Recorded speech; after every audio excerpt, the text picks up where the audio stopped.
au cœur de la transition écologique, donc le Boot by Eco Art Fest, qui est notre première rencontre dans le cadre justement de cette initiative-là, qui tend à rassembler les acteurs, la plupart de tous les acteurs, que ce soit les artistes, les producteurs, les créateurs, les financeurs, les diffuseurs et tous les métiers qui accompagnent autour de cela. Donc aujourd'hui, nous allons débattre dans le cadre de ce panel d'une thématique qui est assez intéressante pour nous. Il s'agit de l'art, outil de sensibilisation aux enjeux environnementaux. Pour ceux qui ne me connaissent pas, je suis Keri Sechetao, l'enfant des racines, diffuseur de lumière au service de la vérité, la MAT. Je suis artiste multidisciplinaire, poète, chanteur, comédien, conteur et acteur aussi. Et donc aujourd'hui, je ne suis pas seul, je suis accompagné de l'ambassadeur national de la noix de coco et de la noix de palme, Pat, à qui je vais passer la parole pour se présenter avant qu'on puisse échanger autour de cette thématique. Oui, c'est très flatteur. Bon, pour ceux qui ne me connaissent pas, moi je suis Itsukiya Patrick, diplômé de l'école spéciale d'architecture, je suis architecte en exercice. Ici aujourd'hui, je suis parmi vous, c'est pour parler de mes activités qui concernent l'artisanat de la noix de coco, parce qu'il m'a paru évident qu'en tant qu'architecte, pour pouvoir travailler et prétendre faire de l'architecture locale, il fallait que j'emploie des matériaux locaux. Et donc, avec mon atelier, qui s'appelle l'atelier Onyanga, on a décidé de travailler avec les coques de noix, des noix palmistes, pour faire des revêtements de murs, des revêtements de sol, mais pas seulement. L'idée, c'était d'abord de répondre aux besoins de la vie moderne avec des ressources locales. Et ces ressources, celles que vous voyez actuellement à l'écran, donc les noix palmistes, ce qu'on ne voit pas ici, c'est le bananier, qui fait partie aussi de nos matériaux de prédilection. Et Chinson, s'il te plaît, est-ce que tu peux avancer? Donc voilà, les matériaux, tu peux dézoomer aussi, s'il te plaît. Les matériaux qu'on exploite à l'atelier Onyanga, donc noix de palme, noix de coco, on fait des mosaïques sur filet, des dallages, etc. Et Chinga, s'il te plaît, tu peux avancer. Là, je crois qu'il faut dézoomer.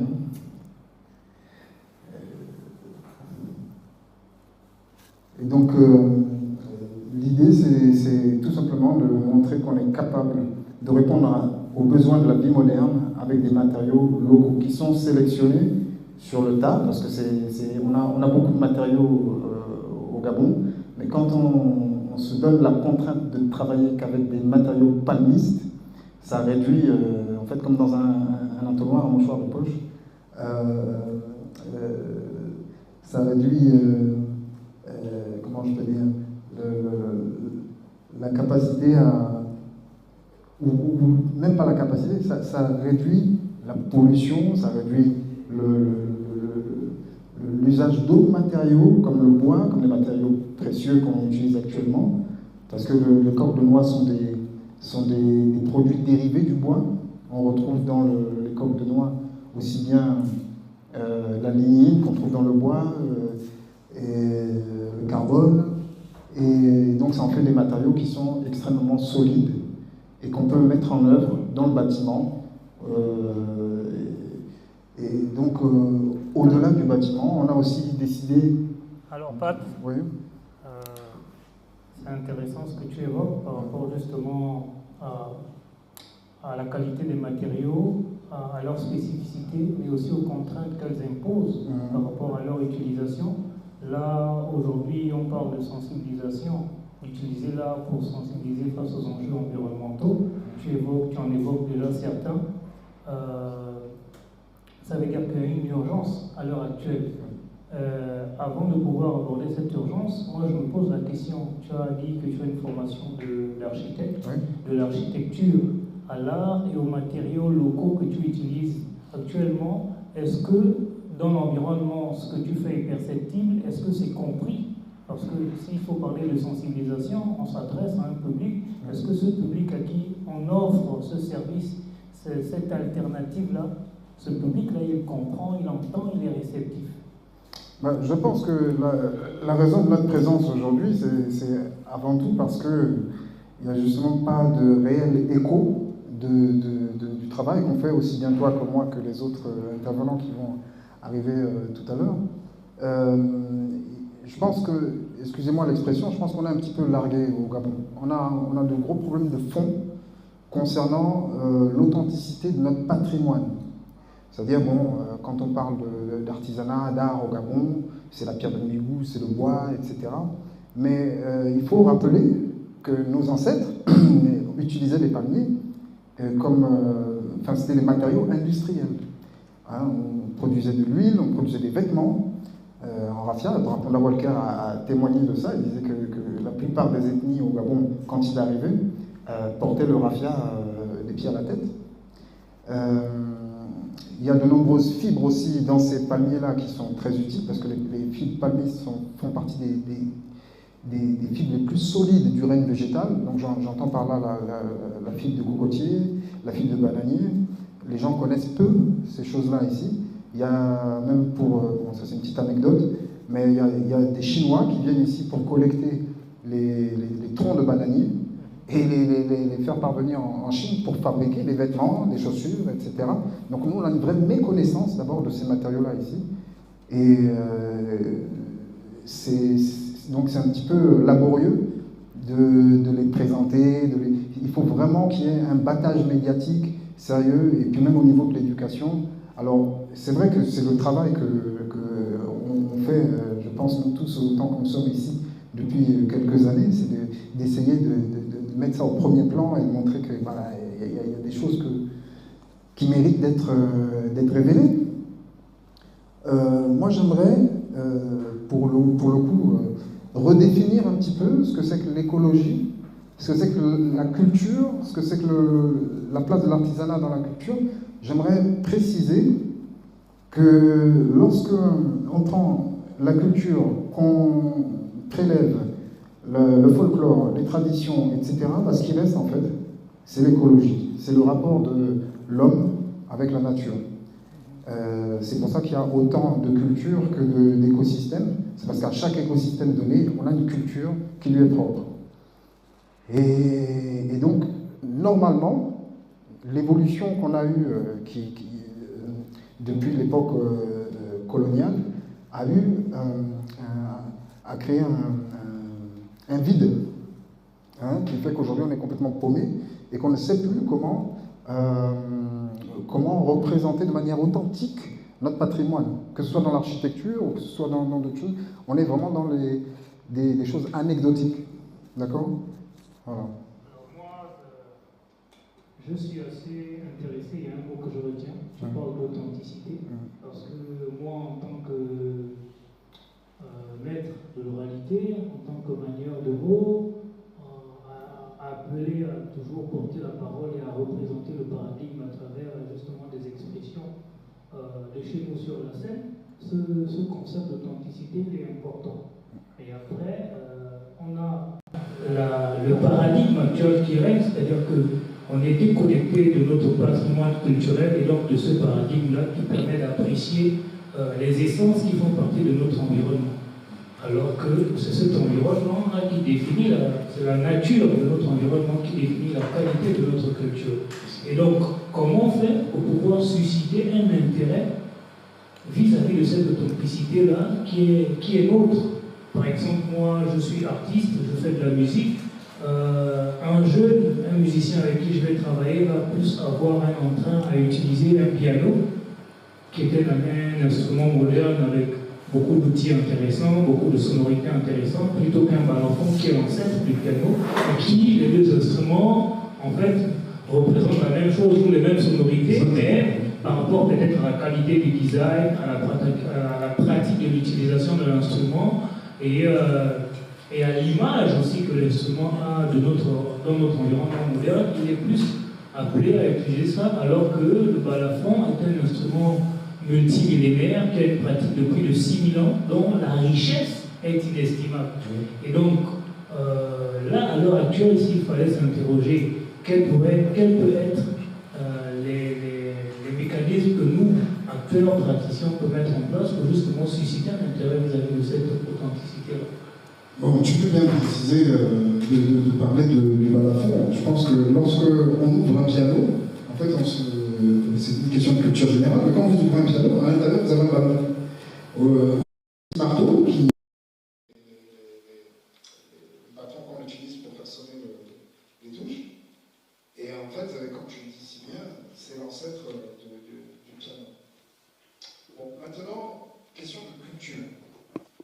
Comme on dit, l'éducation est la clé. On peut faire tout ce qu'on veut. On peut essayer de faire du battage médiatique, comme je disais tout à l'heure, auprès des acteurs, des décideurs, pardon, ou même auprès des enfants pour les inciter à s'intéresser aux choses. Mais tant qu'on n'a pas institutionnalisé notre culture et l'intégré au cycle de l'éducation, ça reste une entreprise très laborieuse. Je pense qu'on est d'accord là-dessus. Et donc, le travail qu'on fait actuellement mérite normalement d'être repris par les décideurs locaux et faire en sorte que les plus jeunes aient cette culture-là. Toi, quand tu parles de paradigme, moi je connais ton bain idéologique et spirituel. Je sais que, comme Chinson, vous êtes très attaché à Cheikh Anta Diop, à l'histoire antique, etc. Comme moi d'ailleurs.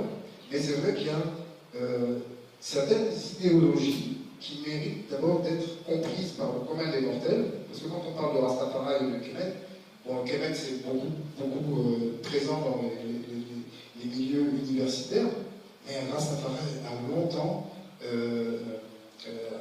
été banni de ces cercles-là, de ces cercles de pensée, de réflexion, etc. Alors qu'on a effectivement les mêmes ambitions. Hein. Voilà. Alors, tu as parlé d'éducation, tu as parlé de transmission des plus jeunes. Je sais qu'avec Onyanga Design, il y a pas mal de technologies que vous avez développées, d'outils que vous avez développés pour justement intéresser les jeunes, que ce soit pour proposer des alternatives pour des jeux d'éveil, des jeux ludiques où les enfants puissent vraiment s'exprimer autrement qu'avec des téléphones ou des jeux vidéo sur des écrans. Comment ça se passe au quotidien? Comment, par exemple, l'expérience de créer un univers de jeu motorisé avec des véhicules, avec la noix de coco, cela s'est passé de la conception à la mise en place, et comment est-ce que ça intéresse les jeunes? Est-ce qu'il y a véritablement un intérêt? Est-ce que... Normalement, c'est déjà une entreprise gagnée d'avance. Nous, on n'a pas, pour là, quand même, je peux dire qu'on n'a pas tellement de mérite à avoir repris, par exemple, les voitures pouce-pouce, qui font partie des jeux les plus populaires en Afrique centrale. Ça fait partie de la mémoire collective de tout un chacun. Je pense que tout ce temps que nous sommes ici, on a soit joué, soit fabriqué ce type de véhicule. Donc l'idée, c'était de reprendre ça pour en faire une attraction grand public, où d'ailleurs, c'est souvent les adultes qui sont très présents dans ce type d'attraction, mais ça intéresse aussi bien les enfants. Et donc, l'idée, c'est de communiquer autour de ça, pour montrer qu'en fait, on a un patrimoine qui mérite d'être exploité. On voit les voitures, les autos tamponneuses, on voit les trucs chez les autres, et lorsqu'on parle d'attraction ici au Gabon, ce qu'on nous ramène par exemple comme un Bel Roi, c'est des choses qui viennent d'ailleurs. L'idée, c'est de montrer qu'on est capable, nous aussi, de faire de l'attraction grand public avec des choses qui sont purement locales, dans lesquelles tout le monde va pouvoir se reconnaître. Et à mon sens, ça marche. Parce que comme je dis, c'est aussi bien les enfants que les adultes qui s'y connaissent. Alors, je pense qu'il y a certains qui se posent la question de savoir, on parle d'art, on parle de sensibilisation face aux enjeux environnementaux, et ils développent des aspects pratiques liés à des outils qu'ils ont mis en place, mais en fait, il y a un but.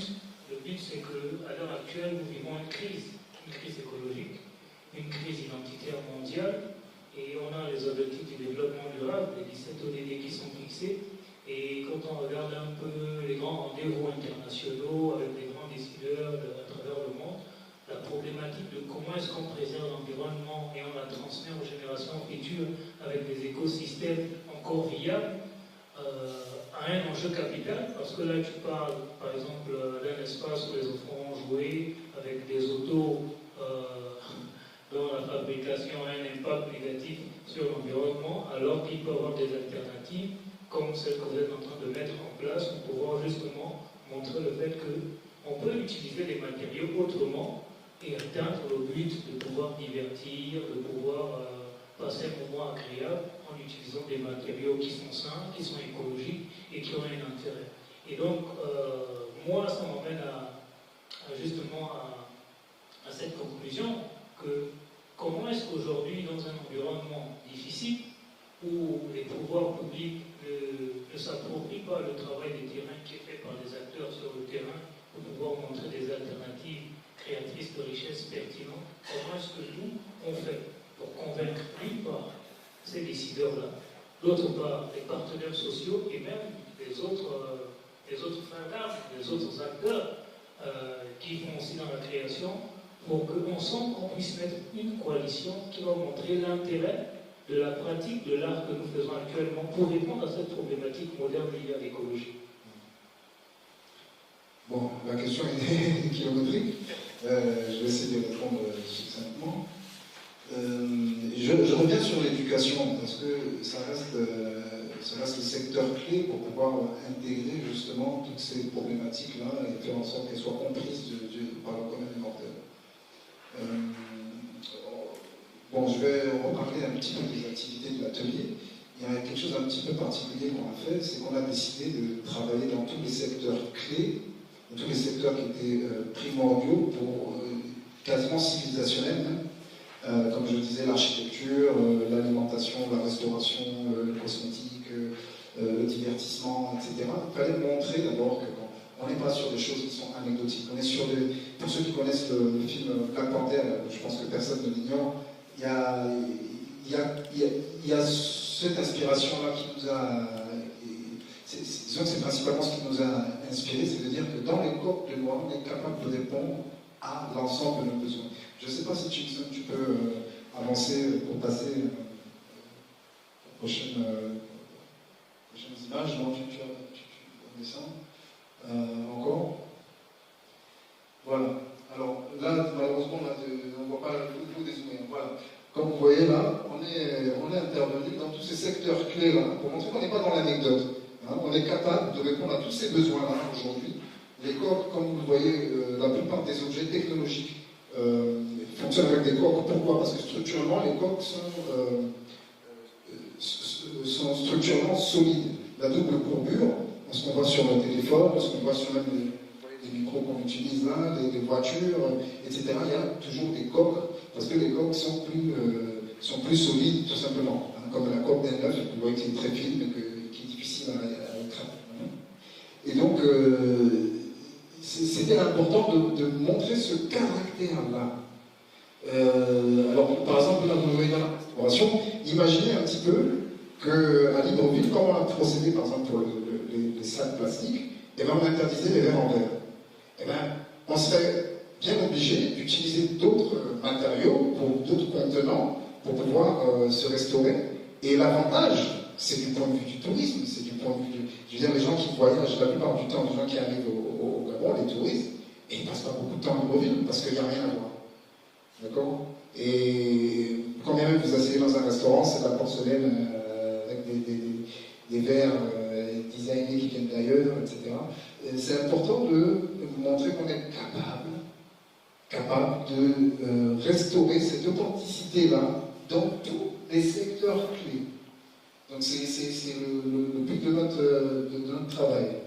Et comme je disais tout à l'heure, c'est l'éducation qui peut mettre à jour tout ça auprès du commun des mortels, que ce soit aussi bien les enfants que les adultes, que les décideurs, que les acteurs économiques, etc. Et là, par exemple, vous voyez les boutons en coque de noix. Si je vous disais, par exemple, que le pays qu'on appelle l'Équateur en Amérique latine, avant l'essor industriel, avait fondé son économie sur la vente de boutons en coque de noix. Donc, c'est quand même puissant. C'est avant l'essor industriel. Donc, il ne faisait que ça. Et comme ça que la demande est énorme, elle est vraiment énorme, parce que chaque vêtement porte des boutons. Hein, donc il y a quand même des vrais leviers économiques qu'on peut soulever là. Voilà. Alors, c'est très intéressant. Moi, je vais compléter en parlant d'une expérience que moi je vis avec mon groupe de musique qui s'appelle Pindi. Donc, Pindi en Zéli, c'est la forêt. Et avec Pindi, on a décidé de créer un spectacle qui s'appelle Ngwali. Ngwali, le chant de la paix. Alors, nous, dans notre démarche artistique, ce qu'on fait au mieux, c'est que le paradigme culturel, donc la compréhension de l'environnement traditionnel, et on va dire c'est notre puits de pétrole. C'est là-dedans qu'on trouve toute la symbolique et tous les éléments de langage qui vont donner un fond à notre contenu musical. Et donc on s'est rendu compte que par exemple la pêcherie est un animal assez sacré, qui a une valeur symbolique puissante pour les personnes qui sont en griffe initiées, donc on va dire les érudits de la culture traditionnelle, les érudits de la culture autochtone. C'est un oiseau qui chante à une certaine heure, qui apparaît à une partie de la forêt.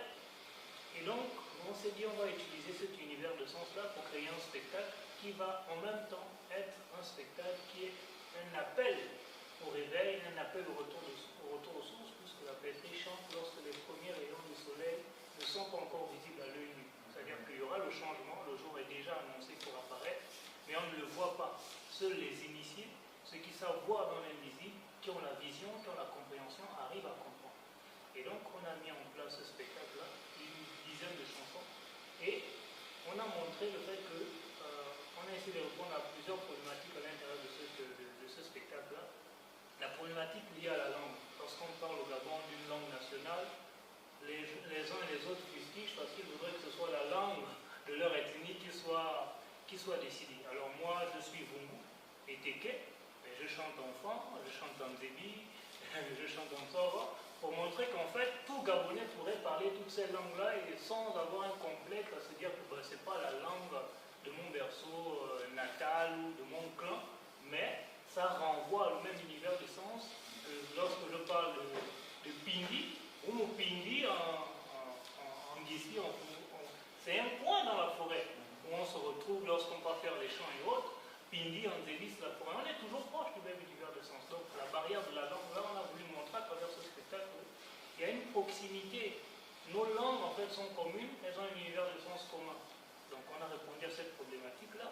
Et on a utilisé la problématique de la rythmique du son. Parce que lorsque nous on produit des sons aujourd'hui, on prend des rythmes qui viennent d'ailleurs, de l'Europe, de l'Inde et autres, alors que chez nous, on a une pléthore de rythmes.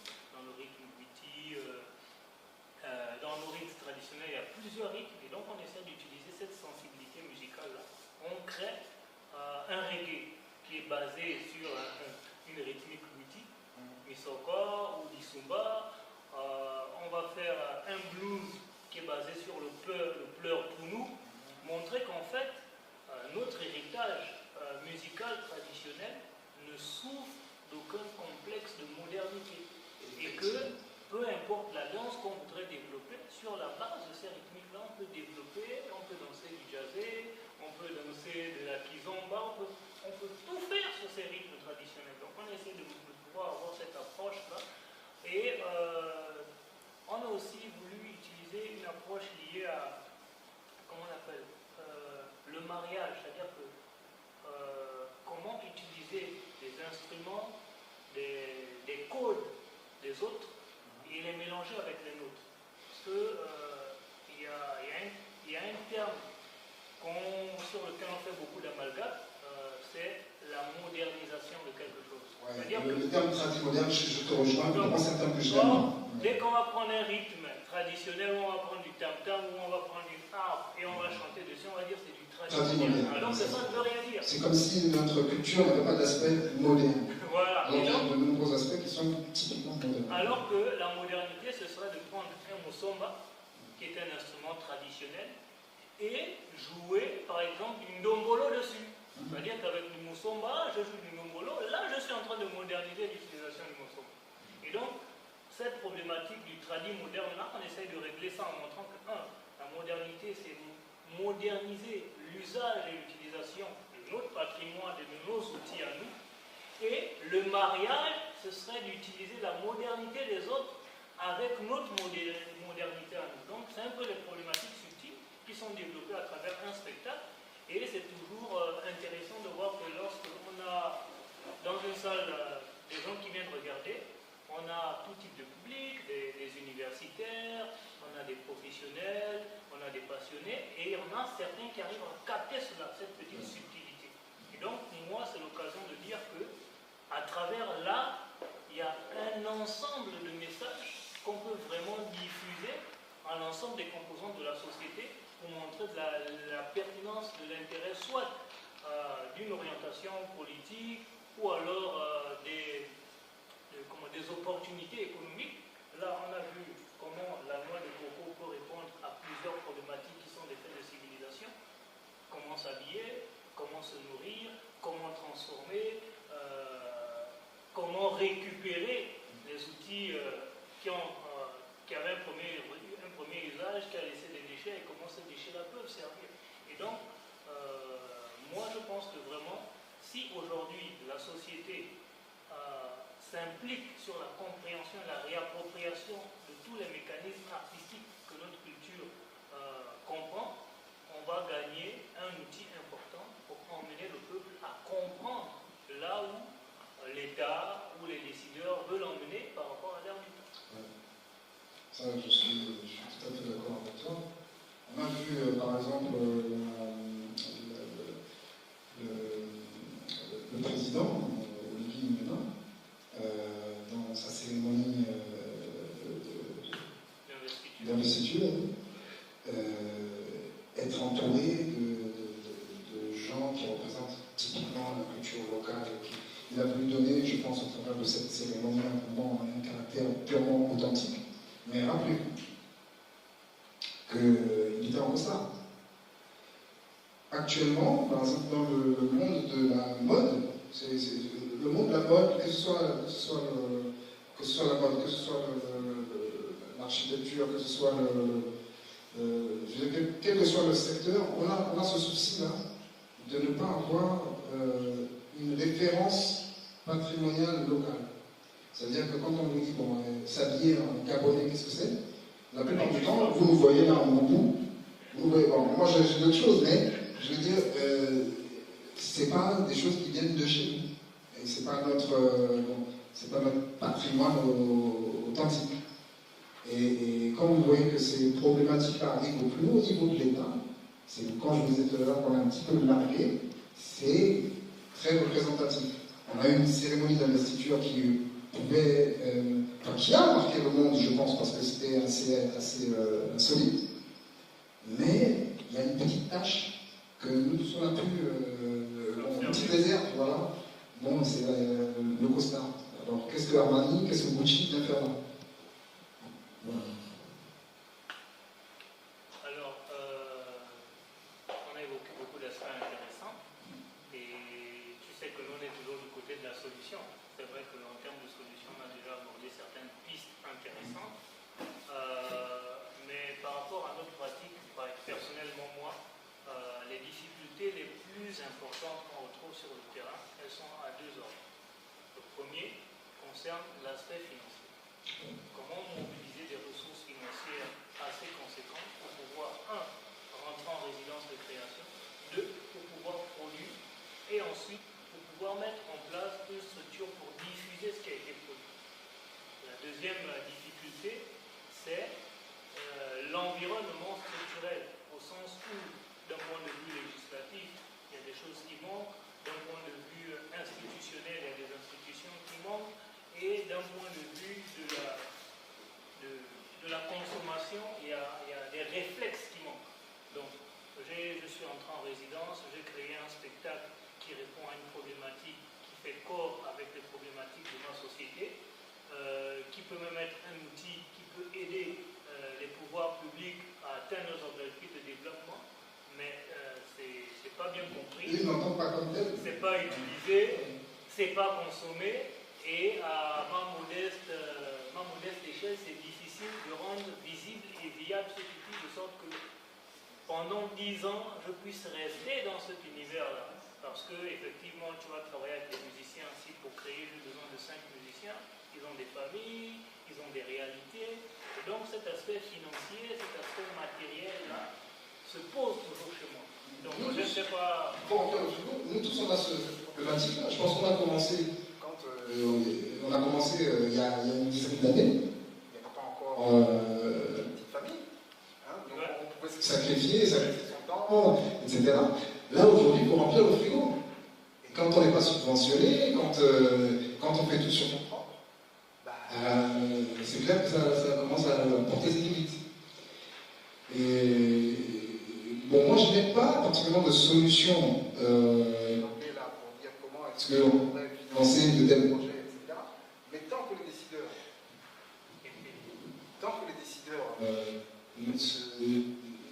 ne sont pas au fait, ne sont pas, pour ça que je dis ils sont largués, c'est-à-dire qu'ils n'ont pas de culture de toutes ces choses-là. Ils restent enfermés dans le carcan, j'ai envie de dire, colonial. C'est-à-dire que, tout à l'heure, je prenais l'exemple, je disais les avocats, les architectes, les médecins. Tous, tous ces métiers libéraux ont commencé par calquer le modèle occidental. C'est aujourd'hui qu'on se préoccupe d'intégrer le mariage traditionnel dans la législation, pareil pour la pharmacopée. C'est très difficile, par exemple, aujourd'hui, de faire valider des médicaments parce qu'on doit passer par l'OMS. On n'a pas d'organisme local pour pouvoir justifier notre médicamentation locale. On a vu, par exemple, pendant le coronavirus, l'interdiction de l'usage de la plante l'artémisia. Bon, et il n'y a pas que ça. Il y avait d'autres plantes, effectivement, qui pouvaient être utilisées. Bon, on a le quinquilibre. Moi, là, en ce moment, je suis paludéen. Je l'ai dit tout à l'heure. Si je n'avais pas fait le fumo ce matin, je pense que je ne serais pas là. Je ne serais pas là aujourd'hui. Donc, il y a ça. Et pareil dans l'architecture. L'architecture qui n'est pas intégrée au ministère de la Culture, qu'est-ce que c'est? Qu'est-ce que c'est? Chez les autres, l'architecture, c'est la plus-value du tourisme. C'est-à-dire, on fait de l'architecture le faire valoir. Chez les autres, on a la Tour Eiffel, on a Notre-Dame, on a etc. Bon, qu'est-ce qu'on a nous ici? On va vous présenter Sainte-Marie, qui n'est pas notre... je disais, qui n'a rien d'authentique, purement local. Et donc on souffre de tout ça. On souffre de tout ça, on n'a pas les armes, on n'a pas les outils. Et quand on parle de culture, on reste sur des sujets superficiels. Donc, vous qui êtes connectés depuis votre petit écran et vous qui êtes dans la salle, nous sommes là dans le cadre des rencontres Boot Baïko Art Fest, qui est le premier numéro d'un arsenal de rencontres qui met justement là au cœur de la transition écologique. Et pour commencer, nous étions avec Patrick, donc l'ambassadeur national de la noix de coco et de la noix de palme, et avec votre humble serviteur, Kéry Sicheta, artiste pluridisciplinaire, pour justement discuter et échanger, faire un partage d'expérience autour d'une thématique qui semble assez pertinente et importante, là, levier de sensibilisation face aux enjeux environnementaux. Et si vous avez bien capté tout au long de notre échange, on a montré comment le simple fait de produire une œuvre artistique pouvait impliquer un ensemble de problématiques civilisationnelles liées à l'authenticité d'un peuple, sa culture, l'appropriation de son patrimoine et comment est-ce qu'il préserve la nature, l'environnement dans lequel il vit. Et avant de pouvoir conclure, j'aimerais simplement attirer l'attention des uns et des autres de se dire que la pratique culturelle, la pratique artistique est intimement liée avec la notion culturelle et donc intimement liée avec le patrimoine. Le patrimoine, il est soit matériel et immatériel. Les deux vont de pair. Et le premier patrimoine immatériel qu'on a, c'est l'environnement. Donc on revient toujours à ça, à l'écologie. Si on ne préserve pas notre environnement vital qui nous permet de vivre, de respirer et d'être périn au quotidien, on n'aura pas d'économie moderne, on n'aura pas de banque, on n'aura pas. Et donc, c'est vraiment important qu'il faut qu'on intègre le fait qu'on fait face à une crise dégradation de l'environnement et des écosystèmes qui sont en danger. Et donc nous, en tant qu'artistes, en tant qu'acteurs culturels, on essaie de mettre notre art au service de la sensibilisation, au service de l'éducation et de montrer comment des pratiques alternatives peuvent créer des richesses, peuvent susciter de nouvelles vocations et pallier justement à pouvoir maintenir un certain équilibre afin que dans un siècle, ceux qui viendront après nous puissent continuer à pratiquer. Là, par exemple, on parle de noix de palme, on parle de palmier, mais le palmier, pour ceux qui sont très férus de leur pratique ancestrale, ils savent que le palmier, on l'utilise à la cuisine pour préparer les moments, on utilise des feuilles de palmier pour faire des bons paquets, on utilise des feuilles de palmier pour des... Comme repère, même quand il y a des événements. Pour les repères, et donc, un seul objet a un multi-usage. Et donc, il est vraiment important qu'on intègre ça dans notre démarche. Et nous, on ne va pas rester longtemps. Donc, on a évoqué un peu la pratique de Nyanga Design, ce que Nyanga fait. Si tu pouvais refaire un petit résumé de comment faire pour entrer en contact avec Nyanga Design, ce que Nyanga Design fait, et quel serait ton mot de fin par rapport justement à cette problématique qu'on a évoquée, et quelle serait ton adresse vis-à-vis justement des pouvoirs publics qui sont aujourd'hui l'un des acteurs clés et le moteur principal pour initier et amorcer le changement de paradigme et de mentalité. Alors, j'aime bien quand tu parles de paradigme. Donc je vais conclure pour ma part en rappelant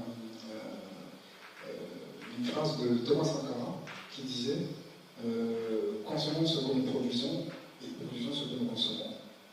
Je pense que ça c'est la clé de l'autonomie financière. Être locavore, c'est consommer ce qu'on produit et répondre à ses besoins avec des ressources locales. Et ça c'est la clé. Ça c'est la clé pour s'autonomiser, pour ne plus dépendre des importations, etc. Et faire en sorte d'avoir